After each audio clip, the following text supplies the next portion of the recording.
Hey there guys, and welcome to this retention lesson on the member survey. Now, we'd all like to think that we know our members really well. We all like to think that we know what they want and don't want. But the truth is, we only see our members for a few hours each week. And as the box grows and you have coaches doing more member-facing hours and you doing more running the business, we're less and less in touch with our members. Not to mention, it's a rare member that's willing to come up to us and say, hey, I don't like this. I think you should change that. So, how are we to know what our members want and don't want? How are we to know exactly where to put our efforts and our resources when it comes to improving the business? That's where the member survey comes in. Now, this isn't going to be a foreign concept to you. I'm sure you've done a survey before or at least heard of it and thought about doing it. What we're going to work on today is just a few tips and tricks that can take a standard survey that has too many questions and people don't really answer and then you don't execute well on, and turn it into something that has an incredible amount of retention value as well as an incredible amount of adding value to your business, which will in turn allow you to raise your prices. So let's jump straight into it. Step one for running a successful member survey is choosing the right questions. And this is the right type of questions and the right number of questions. Two things that we see often with surveys. A, they have too many questions. They'll have 10 or 20 or 50 questions. What do you think about this leaf on this plant in the reception desk? What do you think this coach's name should be if he's wearing a blue shirt? Like, it's too detailed. There's just way too many questions. Your members are real people with real lives, with responsibilities outside of the gym. They're doing you a favor by answering this survey. Never forget that. And so if we say, hey, I've got this survey, it's only 50 questions, it should only take you 20 minutes, they're not going to answer it, okay? No matter how much they love you and love the gym and want to improve the place, it's just too many questions. So we need to keep it short. So we're going to go with 5 questions for our member survey. The second problem with most member surveys that we see is the questions themselves, what you're actually asking. A lot of the time, whether we know it or not, we're asking leading questions to get the answers that we want. We want to put on open gym. So we say, do you think we should put on open gym? Obviously, they're going to say yes. Or we want to spend more money on air runners or assault bikes or something like that, right? We have these things that we want, so we ask leading questions. Do you think that we should buy more of this? Do you think we should run this class? Do you think we should open on these days? They're leading questions, right? They're not the answers that are going to make us better. The answers, let's be clear, the answers in a member survey that are going to make you better, that are going to allow you to grow as an owner, allow the box and the coaches to grow, are the questions that the answers that you never thought of, that you never wanted to hear, that feel like a kick in the throat. All right, so that's what we're looking for. We're looking for honest, open answers. We're looking for people to tell us what they think, not what we want to hear. So we're going to keep it to 5 questions, and the questions themselves are going to go like this. What is your favorite thing about, insert your gym name here. So what is your favorite thing about CrossFit ABC? If you could change one thing about CrossFit ABC, what would it be? How do you rate the cleanliness of CrossFit ABC? What do the staff at CrossFit ABC do well, and what could the staff at CrossFit ABC do better? And that's it. That's the 5 questions. Now let's look at the questions.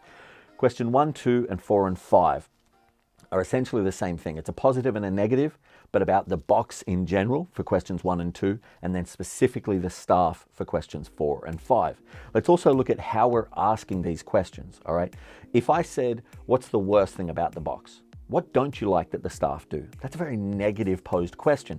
And a lot of your members aren't comfortable, throwing out these straight negative bombs on you, right? They don't want to be that person.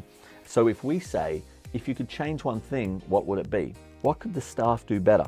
By wording it this way, people are a lot more comfortable to give us their honest feedback on the negative as well as the positive. And again, it's the negative stuff that will help you grow. It feels like a kick to the throat, but it's that stuff. It's the stuff that you don't want to hear.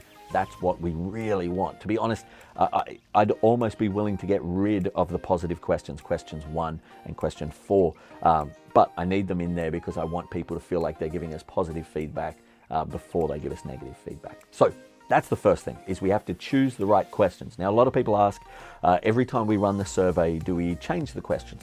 No. because these questions are so broad that people's answers will change. We're just opening the door for them to give us generic feedback, okay? We don't need to go through and start, getting too creative with the questions.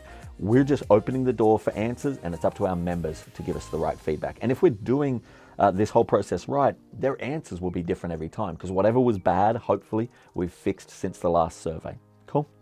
Step 2, we need to announce and reinforce the survey. So if you just do this survey, you put it up.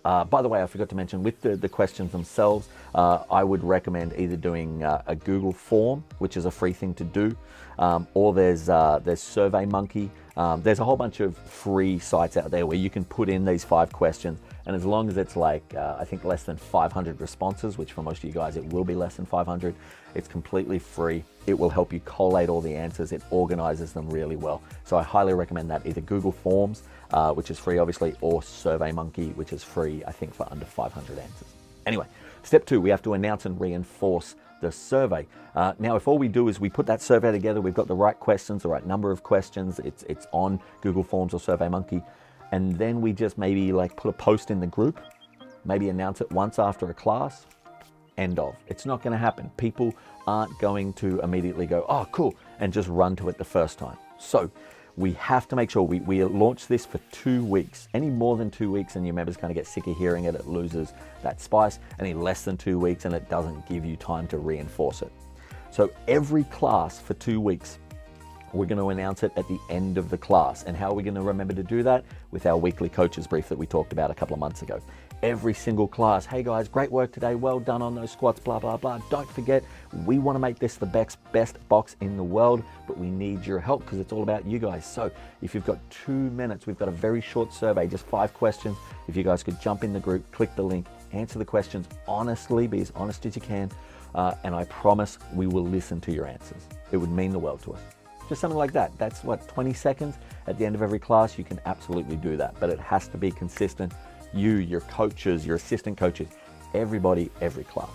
Then in your private group, we're going to have 1 post to announce it, and then 2 posts each week for the next 2 weeks, just reminding people. And every time, make sure you really reinforce, look, we want to make this place amazing. We want to make this place the best version it possibly can be, based on what you guys want. We want to listen to you. So if you give us your time, I promise we will listen. Because a lot of people think that if they fill out a service, just statistically by experience, people won't listen to them. We need to prove them wrong.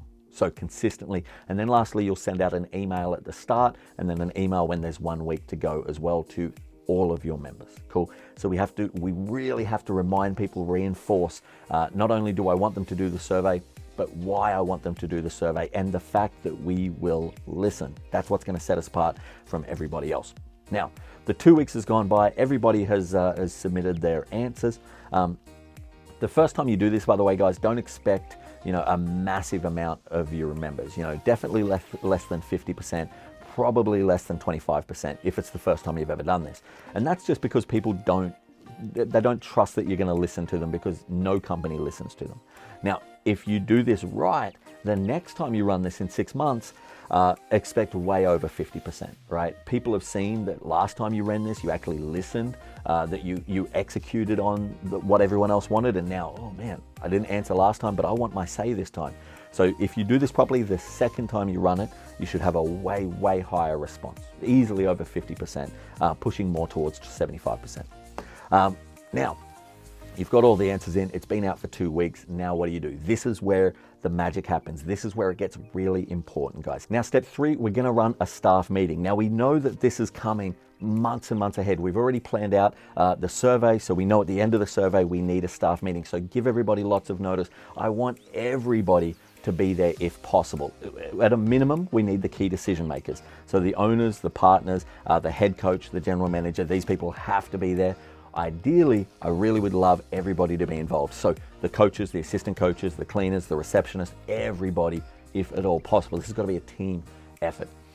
We're all going to sit down and we're going to go through the answers. What we're really looking at is the most common answers or the most common themes. You will get anomalous answers where you've got one person who says, oh, I don't want to do burpees anymore, or some nonsense like that. Move on from those. You don't have time to focus on every little one answer nonsense. But If you've got, say, 20 people saying, I don't want burpees, then that's something we need to look at. Not that we're going to stop doing burpees, but maybe we need to educate people on why we do burpees, all right? Kind of a silly idea, but you get what I'm saying, right? So we're going to go through and see, okay, what do people like and how do we keep doing that? A lot of the stuff that people like, you won't even know that they like. You won't even know that you were doing it. It might just be a cultural thing that just happens. You didn't really notice that it was something that happened, but now it's been pointed out to you. People love it. How do we reinforce this? How do we systematize this so that it happens? They love it. Let's make it happen every single class. And then the stuff that they don't like. So you're either going to say, ask yourself, how do we eliminate this entirely? If we can't eliminate it, how can we mitigate it? And if we can't eliminate or mitigate it, maybe because we just can't, you know, they want us to go to a bigger box and we're not ready for it yet right now, or they want a specialty class that we're not ready to give, or it's not part of our plan. We don't ignore it, we justify it. Okay, so with all of the negative answers, the main ones that we see lots of people talking about, if we can eliminate it, and that's part of our long-term goal, we do that. If we can't eliminate it, can we mitigate it? Can we try and reduce it as much as possible? But if it's something that you're not, you know, we're just not going to do that. You know, people want a comp class every afternoon or some nonsense, right? Well, we're not going to do that. That's not part of who we are. That's not part of our long-term journey, but I'm not going to ignore those answers. If you ignore those answers, the member survey will work out worse for you than not, right? So we have to justify it. So, okay, what are we doing? Who's doing it? When's it going to get done? This kind of stuff, right? Now, we have to work out responsibilities, right? So we're going to go through all the main kind of answers, right? And I really want to focus on maybe the top 10. I don't want to come up with like the top 50 answers, because this only works if you execute on it, right? And you can only execute on it if you've got a manageable number of tasks to deal with. So don't get too caught up with doing everything that everybody wants. Focus on the top 10, the ones that are going to really make a difference. You're going to go through each one and you're going to say, okay, let's put some accountability on this. What are we going to do about this? Who is going to do it? And when is it going to get done by? Right? Every one of these top 10 points needs, we do not leave this staff meeting until we have those down pat. What is going to get done? Who is responsible for doing it? And when is it going to get done by? Yeah. This is when we can really start to build up points with our members. This is when we can really show them that, hey, we're not just listening to you guys, we're actually following through. It's an amazing thing when you execute on this, when you show people that you care. Not only does your retention go up, but your referrals go up as well. And it makes sense. People are happy, people are blown away. I gave an opinion to my gym and they listened and they actioned it. Based on my opinion, they did a thing, right? I want to talk about this gym now. I'm going to go to work and talk about, you know, how, oh, they listened to what I say. I said do this and they made this new improvement, blah, blah, blah. That in itself leads to referrals. So this is an incredibly important step. If you're not going to follow through, if you don't plan on actioning it, if you're just doing this for the feel good of asking questions, you're better off not doing it. You'll do more damage by asking and not following through than you will by not asking at all. So now that we know what we're going to do, who's going to do it, when it's going to get done by, we need to publicly make ourselves accountable, right? So we're going to announce the results. The best way to do that is by video. You can do it as like a post in the Facebook group or something like that, like a text, but you're going to miss this. You're going to miss the subtext. You're going to miss the feeling, the vibe, the honesty, the gratefulness, right? The pain in having to make some decisions that you don't want to make that maybe people aren't happy about.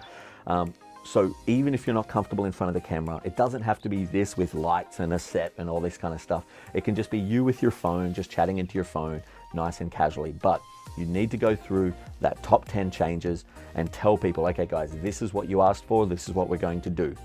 This is what's going to happen, who's going to do it, and when it's going to be done by. Number 2, what's going to happen, who's going to do it, when it's going to be done by. Number 3, you're going to go through every one of these. This is showing the results, showing that you listen, showing that you're going to take action, but it's also keeping you accountable. Because if we don't do this, if we're not held accountable, there's a pretty high chance that that staff meeting and all of those cool ideas are going to be exactly that. Just cool ideas. Just, yeah, we should do that. Yeah. And then you leave and nothing ever happens. We've all been in those meetings. So we're going to keep ourselves accountable and put it out to our members. Now, I would recommend only putting this video out to your members. So put it out through your members group on Facebook. If you've got a chat going with all your members through WhatsApp or something like that, you can put it in there. Email it out to all your members because not everyone's on Facebook. But I wouldn't recommend putting this out publicly just yet. Then, what do? You action it. You do the things that you said you were going to do. So someone needs to be in charge. Ideally, it's you as the owner. You're the leader. You're the one who's responsible for everything at the end of the day. So someone needs to be in charge of project managing this, of checking in with people. Okay, what do you need? What resources do you need? What time do you need? Do you need money? You're going to paint the bathrooms and make them look pretty with a bunch of little things. Cool. How much money do you need for that? Let's find the money. Let's okay, we don't have the money this month. Let's work it out next month. Let's put this aside. Someone has to be responsible for project managing this whole thing. And it's not that big a deal. A lot of things are just small changes or cultural changes or administrative changes, systems and stuff like that. But if you want this to go well, and you do, someone needs to be responsible for this. So either you as the owner or at least the general manager needs to be responsible. So we go through and we action it. We do what we say we're going to do. We keep strong to our word. And then the last step, and as important a step as any other step, we schedule the next survey, right? The last thing you want to be doing is running surveys ad hoc or waiting until there's like a negative vibe in the box and putting a survey out to see what that negative vibe is. You know that this is good for you. It's good for your members. It's good for your team. It's good for the business. So, and we know we should be doing it periodically. So the last step, step 5, is to go into your calendar 6 months from today and go schedule a survey. Right? And then we go back to the start. We launch the survey questions. We tell our members about it. We give them 2 weeks. All of that stuff we do again. 6 months later, we do it again. 6 months later, we do it again. This means that you are forever refining your product, forever improving. You're not just getting comfortable with, oh yeah, this is what we do. This is how the service that we offer. You're always just getting that little bit better, which obviously is going to increase retention, but it also increases value, which leads you to being able to increase price, which is going to be the next lesson. So the member survey isn't just about hearing your members and making them feel like they're listened to and increasing retention. It does all of that, but it is the best way to increase value because at the end of the day, it's your members who get to determine what value really is. So we may as well ask them outright what they think we should change. So there you go, guys. That is the member survey. As always, I want to know your thoughts on this lesson. So drop comments in the group. Let me know if you've done a member survey before. How did it go? What worked? What didn't work? What changes did you make? If you haven't done a member survey, I want you to schedule one today and put a comment in the group. Keep yourself accountable. Say, this is what we're doing. We're doing it on this day. I'll let you guys know how it goes. If you've tried something different to this for a member survey, drop a comment in the group. Let us know how that went. I tell you what, for those who've done a member survey, I want to know what was the hardest answer you ever got, the answer that really kicked you in the chest. I'm really interested in that because at the end of the day, we care about what we do, and sometimes these answers hurt. So that's it, guys. That's this lesson on member survey. I hope you took a bunch away from this. Go out, get your member surveys done, and I'll see you in the next lesson.